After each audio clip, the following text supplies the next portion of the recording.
Hi friends, welcome back to my YouTube channel. ನೀವೇನಾದರೂ ಇದೇ first time ನನ್ನ vlog ನೋಡ್ತಿರೋದು ಅಂತ ಅಂದರೆ ಪ್ಲೀಸ್ ನನ್ನ ಚಾನಲ್ನ ಸಬ್ಸ್ಕ್ರೈಬ್ ಮಾಡಿಕೊಂಡು ನೋಡಿ.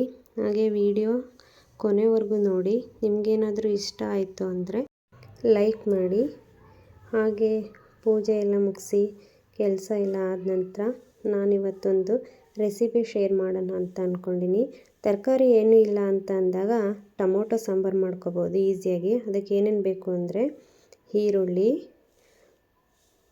ಟೊಮೊಟೊ, ಒಣಮೆಣಸಿನ್ಕಾಯಿ, ಬೆಳ್ಳುಳ್ಳಿ, ಹಾಗೆ ಮೆಣಸು ತಗೊಂಡಿದ್ದೀನಿ. ಇದ್ರ ಜೊತೆಗೆ 1 ಟೀ ಟೇಬಲ್ ಸ್ಪೂನ್ ಆಗೋಷ್ಟು ಜೀರಿಗೆ ಕೂಡ ತಗೊಂಡಿದ್ದೀನಿ. ಹಾಗೆ ಇದಕ್ಕೆ ಒಗ್ಗರಣೆ ಮಾಡಬೇಕಲ್ವ, ಅದಕ್ಕೆ ಏನೇನು ಬೇಕು ಅಂತ ನೋಡ್ಕೊಬರೋಣ. ಈರುಳ್ಳಿ,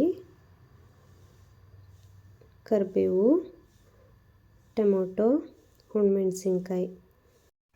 1 ಸ್ಪೂನ್ ಆಯಿಲ್ ಹಾಕ್ತಾಯಿದ್ದೀನಿ.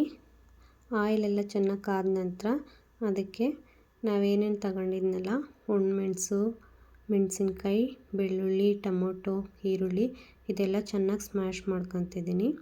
ನೀವೇನಿದ್ದರೂ ತುಂಬ ಜನ ಇದ್ದೀವಿ ನಮ್ಮ ಮನೇಲಿ ಅಂತ ಅನ್ನೋದಾದರೆ ಟೊಮೊಟೊನ ಜಾಸ್ತಿ ತಗೊಂಡು ಮಾಡಿ.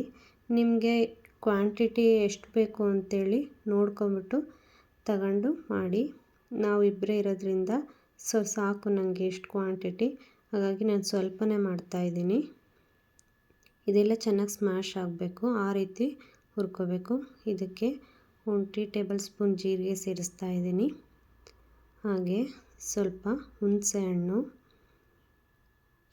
ಮತ್ತು ತೆಂಗಿನಕಾಯಿ ತುರಿ ಹಾಕ್ತಾಯಿದ್ದೀನಿ. ಇದೆಲ್ಲ ತಣ್ಣಗಾದಮೇಲೆ ಒಂದು ಜಾರ್ಗೆ ಹಾಕ್ಬಿಟ್ಟು ಇದನ್ನು ರುಬ್ಕೊಳ್ಳೋಣ. ಇದು ಚೆನ್ನಾಗಿ ಸ್ಮ್ಯಾಶ್ ಆಗಬೇಕು, ಆ ರೀತಿ ರುಬ್ಬಬೇಕು. ಹಾಗೆ ಇದನ್ನ ಒಗ್ಗರಣೆ ಮಾಡೋಣ. ಒಂದು ಪಾತ್ರೆ ತಗೊಂಡು ಅದಕ್ಕೆ 1 ಸ್ಪೂನ್ ಆಯಿಲ್ ಹಾಕ್ತಾಯಿದ್ದೀನಿ.